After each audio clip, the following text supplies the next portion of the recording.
Chers téléspectateurs, bonjour et bienvenue sur le plateau télévisé Télé-École 100% dédié à l'éducation et dans votre émission Afrique Édu qui a pour objectif de voyager à travers le continent africain à la recherche de toute information liée à l'éducation. Aujourd'hui, nous allons voyager à travers 3 destinations différentes, notamment au Congo-Brazzaville sur la thématique de la littérature, au Gabon sur la thématique des diversités culturelles et ethniques et enfin au Sénégal sur l'influence du numérique dans le système éducatif.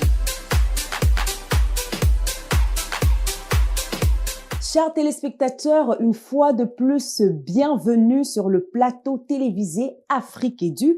Aujourd'hui, nous allons faire un cap au Congo-Brazzaville avec Monsieur Apollionge, qui est directeur général adjoint de l'Harmattan au Congo-Brazzaville. Et merci d'avoir accepté notre invitation sur le plateau télévisé Afrique Édu. Bonjour Fanta, bonjour à tous les téléspectateurs de Télécole et merci de nous recevoir sur votre plateau. Alors, comment aujourd'hui la littérature se positionne au Congo-Brazzaville? La littérature au Congo-Brazzaville occupe une certaine place. C'est vrai qu'avec la crise de la lecture qui sévit actuellement, elle a perdu la prépondérance qu'elle avait dans la société. Mais nous sommes en train de nous battre corps et âme pour pouvoir ramener le livre et la littérature au centre de la société. Sur ce, moi j'ai envie de demander quelles sont les initiatives que vous mettez en place afin de ramener les jeunes Congolais à la littérature et à l'écriture. Alors oui, avec l'Harmattan Congo-Brazzaville, depuis l'année passée, nous avons lancé une série de concours littéraires. Nous en avons lancé 2. Le premier qui concernait les jeunes de moins de 23 ans résidant au Congo-Brazzaville. On leur demandait d'écrire une nouvelle de 8 à 14 pages. Et ce concours a même découlé à la production, à la sortie d'un livre, Chronique de la jeunesse congolaise, que nous avons édité. Et donc, ce sont ce genre d'activités que nous sommes en train de lancer à l'Harmattan Congo-Brazzaville, des concours littéraires. Nous avons aussi des cafés littéraires que nous organisons pour les jeunes. Et récemment, nous avons créé un groupe WhatsApp où nous envoyons des livres gratuitement aux jeunes pour les inciter à la lecture. Et voilà quelques actions que nous sommes en train de mener pour remédier, pour remettre le livre au centre de la société. Alors, existe-t-il les défis sur lesquels la littérature congolaise continue de faire face? Fanta, c'est la crise de la lecture. La crise de la lecture aujourd'hui fait que les gens puissent de moins en moins s'intéresser à la lecture. Et c'est ça le plus gros défi. C'est-à-dire que si les gens ne lisent plus, comment la littérature peut mieux se porter? C'est quasiment impossible. Et pour finir très rapidement, avant-dernière question, quel est l'impact aujourd'hui de la littérature congolaise dans la littérature africaine? Fanta, les écrivains congolais ont un impact considérable sur la littérature africaine. Bon nombre d'entre eux ont inspiré et continuent à inspirer les jeunes Africains, à l'instar de Soni Laboutansi, qui est très prisé et très aimé en Côte d'Ivoire. Et pour parler du Sénégal, on a Alain Mabanko, par exemple, qui inspire bon nombre de jeunes auteurs sénégalais. Et tenez-vous bien, son livre, l'un des derniers livres qu'il a sorti, Lettre à un romancier sénégalais, je pense, c'est ça le titre, Lettre à un romancier, un truc comme ça. C'est un jeune sénégalais qui l'a inspiré à l'écrire parce que le jeune homme lui posait des questions. Comment je fais pour écrire un livre, etc. C'est là qu'il produit un livre. Donc, la littérature congolaise a un impact considérable sur l'Afrique et sur la littérature africaine, sur la littérature de la zone francophone en général, parce que les écrivains congolais ont compté parmi les meilleurs de la zone francophone. Je pourrais vous citer Soni Laboutansi, Tchikaya Otamsi, Henri Lopez, Jean-Baptiste Tachibutar, etc. Dernière question, Monsieur Apollionge, existe-t-il des auteurs ou des écrivains congolais qui influencent ou qui continuent d'influencer les jeunes Congolais dans la littérature? Alors, Fanta, je ne sais pas si on a fait un sondage là-dessus pour savoir les livres qui les influencent le plus, mais le peu de jeunes ou le bon nombre de jeunes que j'ai côtoyés me disent qu'ils aiment bien plusieurs auteurs tels que Henri Lopez, dont le livre est au programme scolaire congolais. Je pense à Au pleurer rire, qui est en programme au terminal. Il y a L'étranger d'Albert Camus, qui est très aimé quand même. Il y a aussi les chroniques congolaises de Jean-Baptiste Tachibutar. Et en ce moment, la vedette, c'est le livre que nous avons édité, suivant le concours qu'on a lancé. On l'a baptisé Chronique de la jeunesse congolaise parce qu'il rassemble 10 histoires, 10 nouvelles des 10 meilleurs auteurs du Grand Prix littéraire de la jeunesse que nous avons organisé.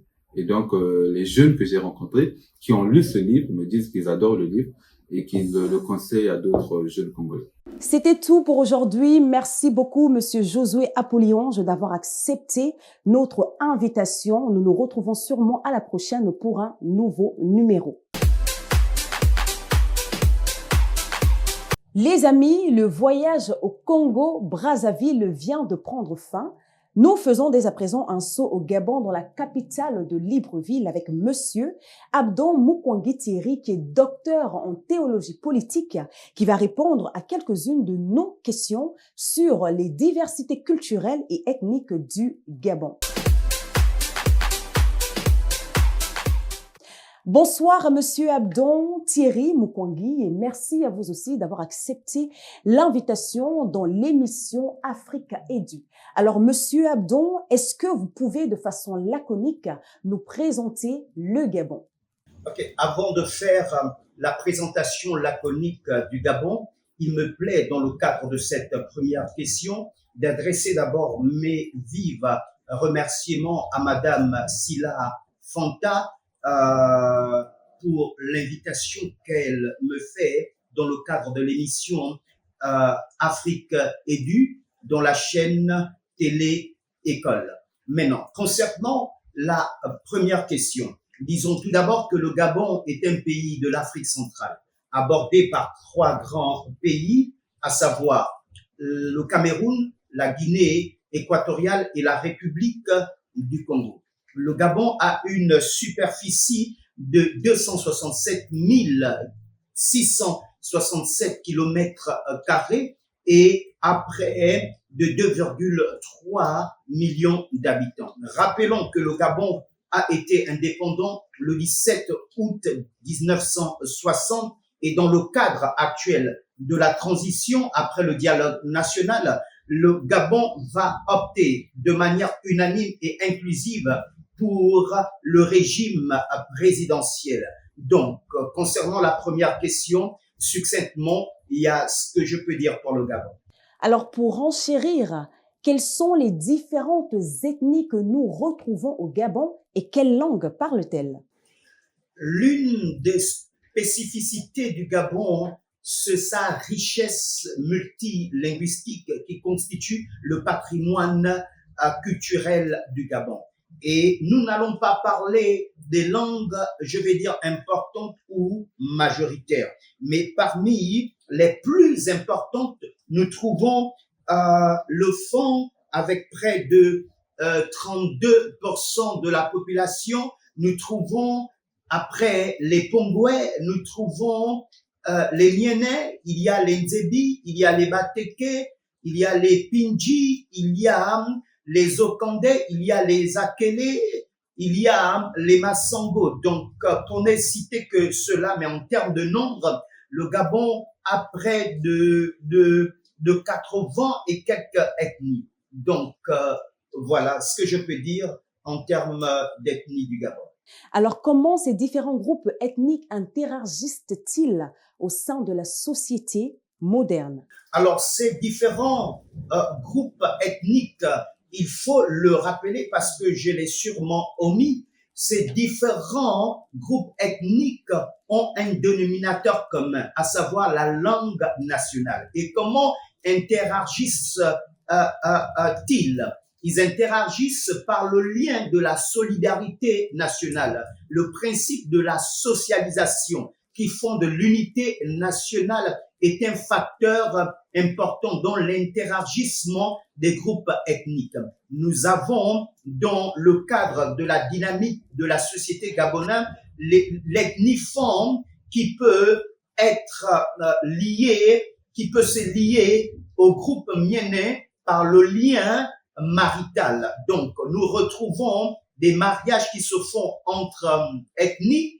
Nous retrouvons en fait les communautés humanitaires qui se font entre ethnies. Donc, il y a plusieurs en fait mécanismes de socialisation qui incitent, je vais dire, l'interagissement entre ethnies. Et cette socialisation constitue en fait la dynamique sociale au niveau du Gabon. Très bien, Monsieur Abdon Mukwangui, mais j'ai envie de demander, est-ce que le Gabon a une façon particulière à elle-même de préserver ses traditions et ses cultures face à la mondialisation?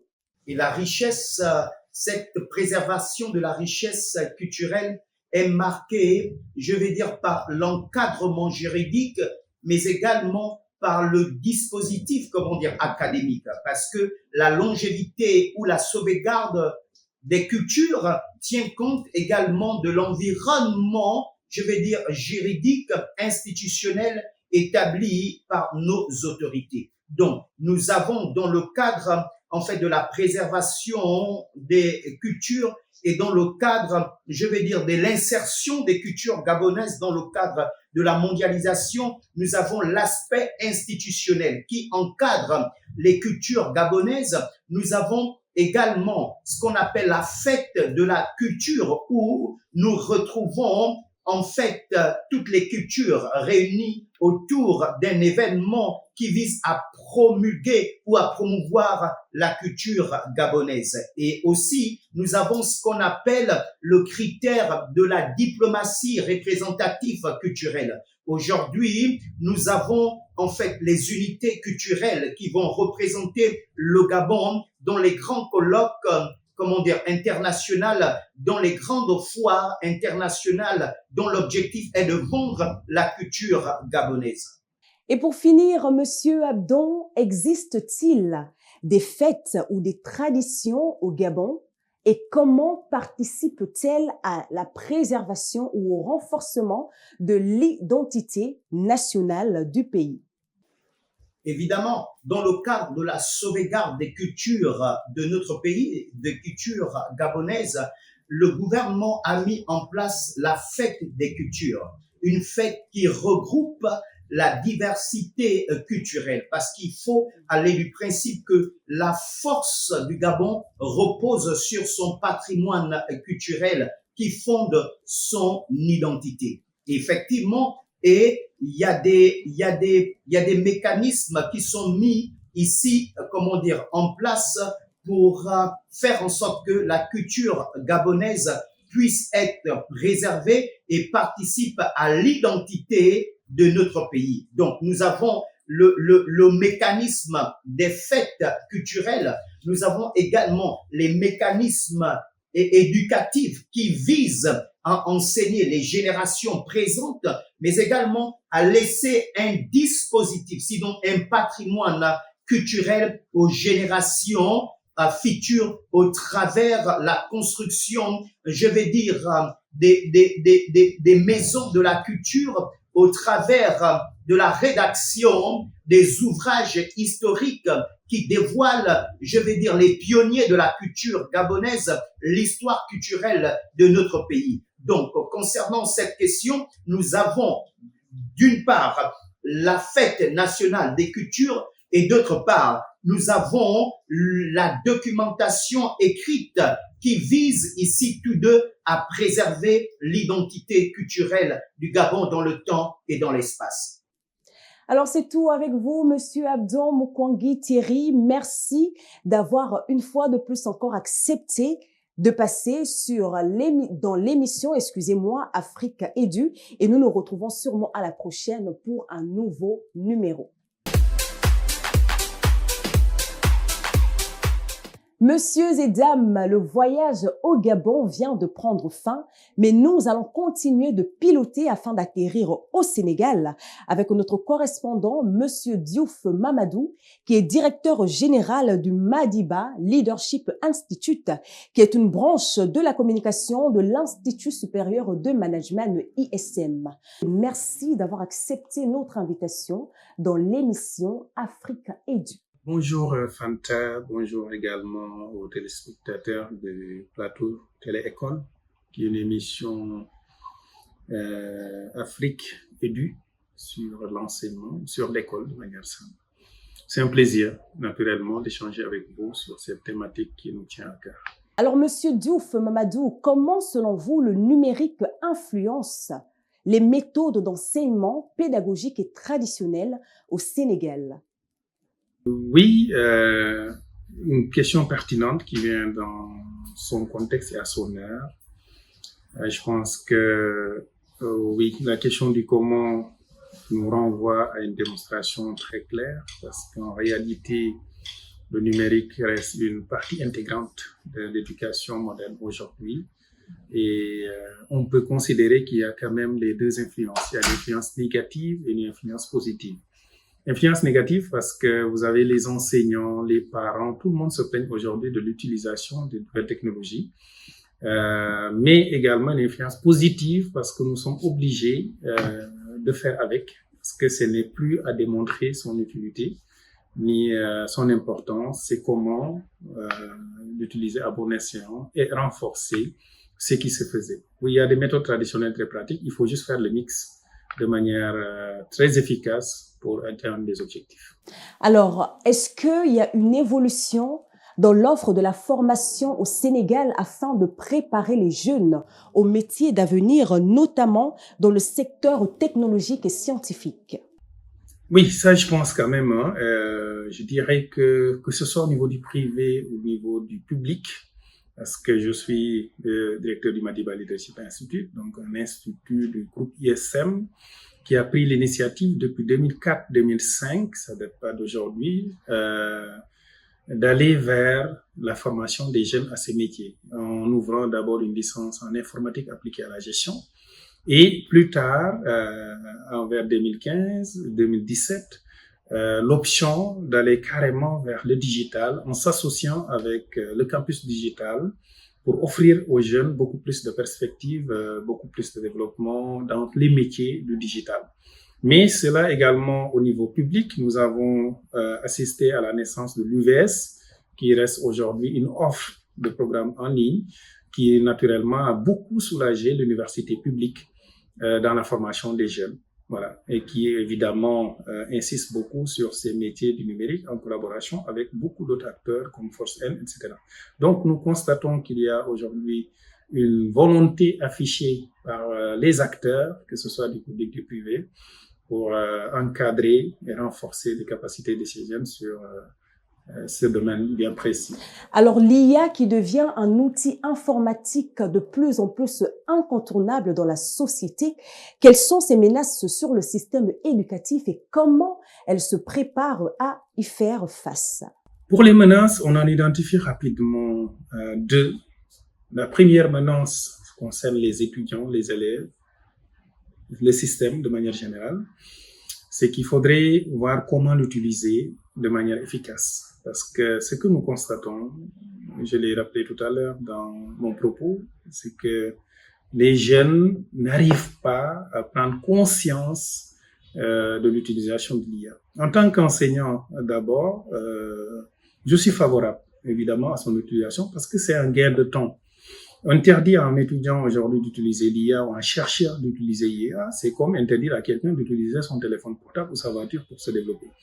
Mais il faudrait également, au même titre que ces deux domaines que je viens de citer, les accidents de la route sont là. Il y a également des côtés négatifs de l'utilisation de l'IA. Voilà.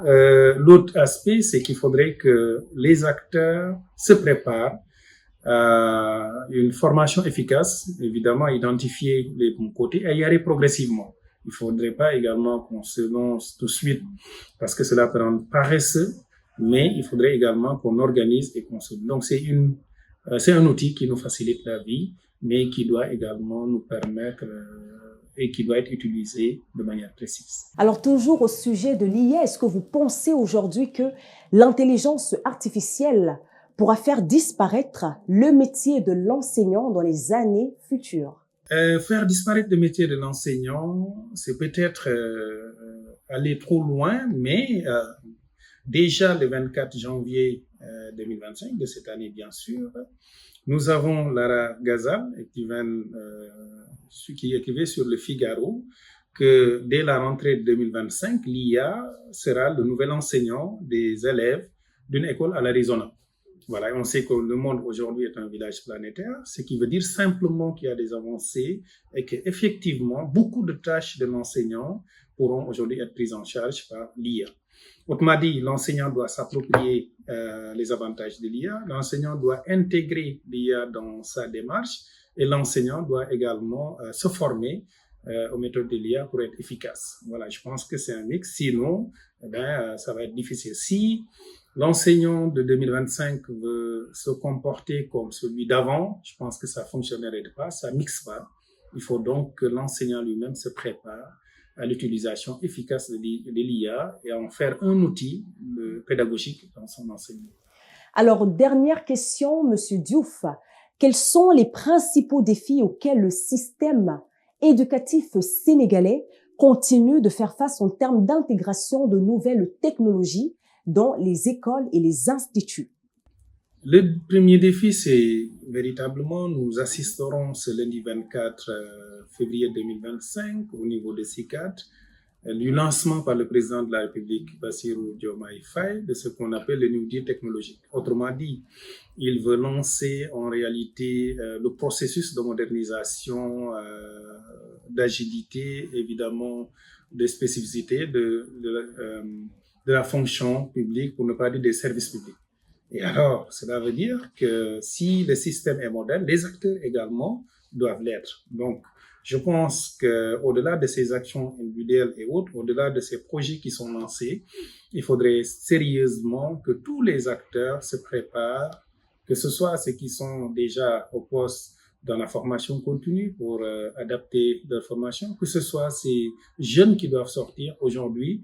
Je ne vois pas comment un bon juriste pourrait ignorer les nouvelles technologies. Il y a comment un bon manager pourrait le faire. Donc, pour moi, il faudrait naturellement qu'on intègre et de manière efficace dans nos curricula pour permettre, évidemment, à nos alumni, évidemment, à nos jeunes, de pouvoir porter ces projets parce que c'est eux qui feront également le futur. Ça ne peut pas se faire sans eux. Donc, si nous voulons aider nos États, nos organisations, notre société, notre continent, nous devons intégrer de manière très, très, très efficace et bien poussée, mais très structurée et bien intelligente, il y a dans nos curricula pédagogiques. Merci beaucoup, Monsieur Diouf Mamadou. C'était un plaisir de vous avoir avec nous sur le plateau Afrique Edu. Au-delà de mon merci, qui est quand même important et grand, je dirais, je suis fier.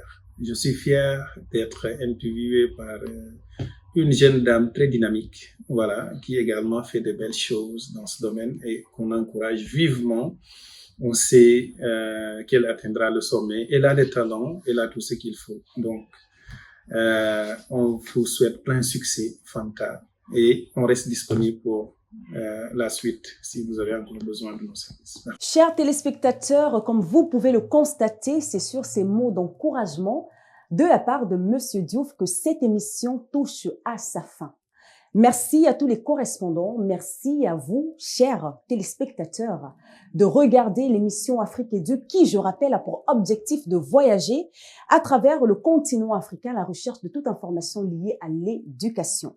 Sur ce, au revoir et agréable semaine à vous d'avance. Que Dieu vous bénisse.